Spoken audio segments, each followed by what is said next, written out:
everybody, it's Robin and welcome to the Robin's Nest. Today on my channel we're going to be doing something a little bit different. Today I wanted to show you guys just how easy it can be to make your very own wedding cake at home using just a couple of very simple and elegant techniques. And I just so happen to have a neighbor and good friend who just got married in secret, and I don't think she got to have a big fancy cake since she didn't get to have any guests at her wedding.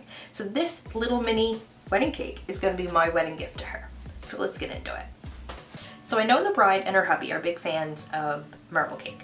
So I baked up 3 6-inch and 3 4-inch marble cakes. And we're just going to start by leveling them. And now you can use a serrated knife for this part and a good eye if you have one. Or you can be like me and use a cake leveler if you suck at leveling. So we're just going to start by leveling out our layers here. And then we're going to clean everything up and start filling and stacking our layers. So once you get the layers for your first tier cut, you're going to stack them to make sure you have the height that you want. And now this is a little bit tall for our top tier, so I'm actually going to scale this down just a little bit. I like to go a little bit overboard at first and then scale it down a little bit by little bit as I go. So we're going to take this down a couple of notches and trim them down again.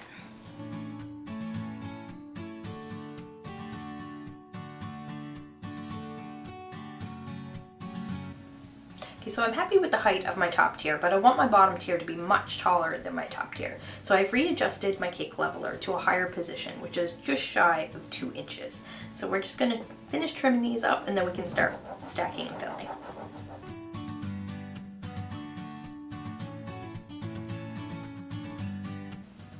So this next part is equally as important as leveling your layers, and a lot of people actually forget to do it, and that's securing your cake to your cake board.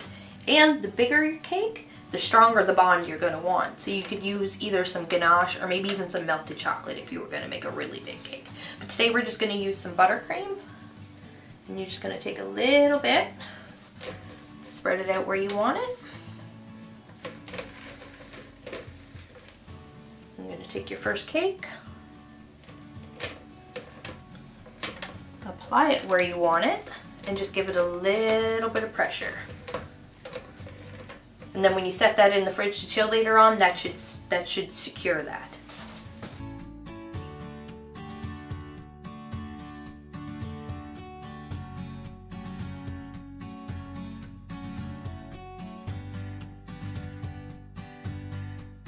And then at this point, I like to pop it in the fridge for a few minutes to firm up my icing. So that way when I'm doing my crumb coat, my layers don't shift around. And then you're going to repeat that with each one of your tiers. And once you've finished filling and chilling your layers, it's time for the crumb coat. So we're just going to take a nice big scoop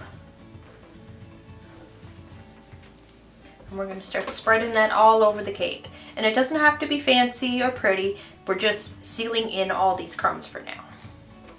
And then once we're finished this, we're going to repeat this step with all of our tiers and refrigerate them once again for about 20 minutes.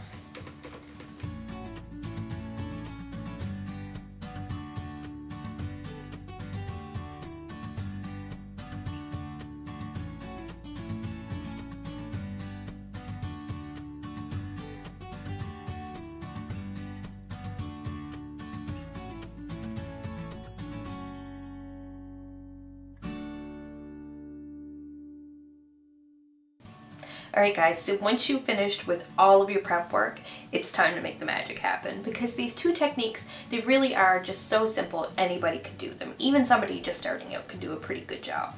So for the first of our two techniques, I'm going to be creating a fault line effect around the top of each of our tiers. So the first thing we're going to do is put a little bit of icing on top and give ourselves a nice coat and get it nice and smooth. And then we're going to start building up the outside of our cake. And once we get to the top, we're going to start building it up over the edge, and then we're going to use our bench scraper to smooth it out. Now, I have a bench scraper which is actually the same height as my cake, so I do recommend if you are just starting out to use something maybe a little bit taller, but I should be okay with this one.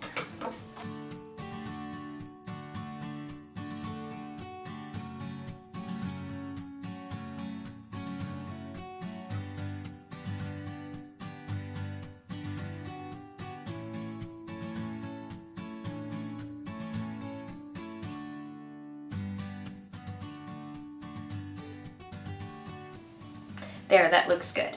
Now that we have our sides all smoothed out and our icing is still a little bit tacky, we're going to go ahead and start our second technique while it's still wet. So we're going to do what's called the watercolor technique or the smudging technique. And you're just going to take a little bit of buttercream in the color of your choice. I'm going to use pink today. And we're just going to put a little bit on the cake all around the sides, wherever you want, and you can use as little or as much as you like. And once you get it all finished, you're going to use your bench scraper to smooth it all out and scrape some of it off.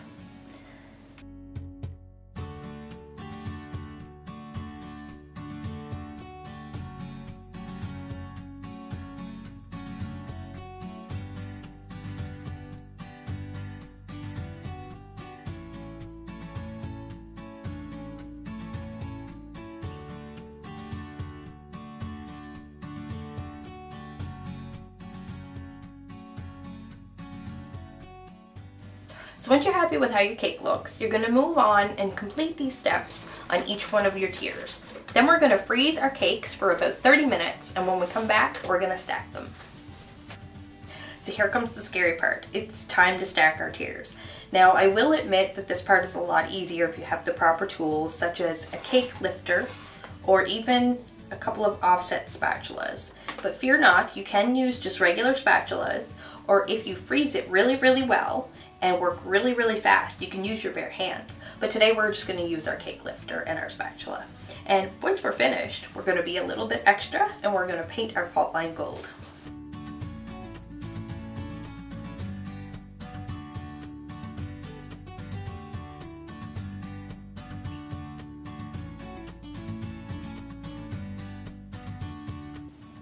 And now we're going to crack fill between our layers with a little bit of extra buttercream and a little flexible plastic smoother I made.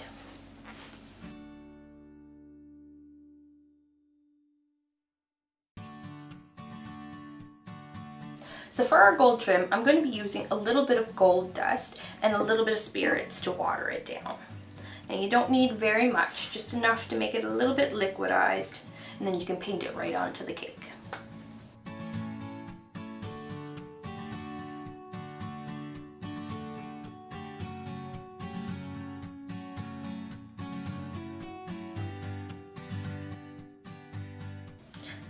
Ooh, it's so shiny, I love it, but it's not done yet. I have one more thing to add to make it perfect.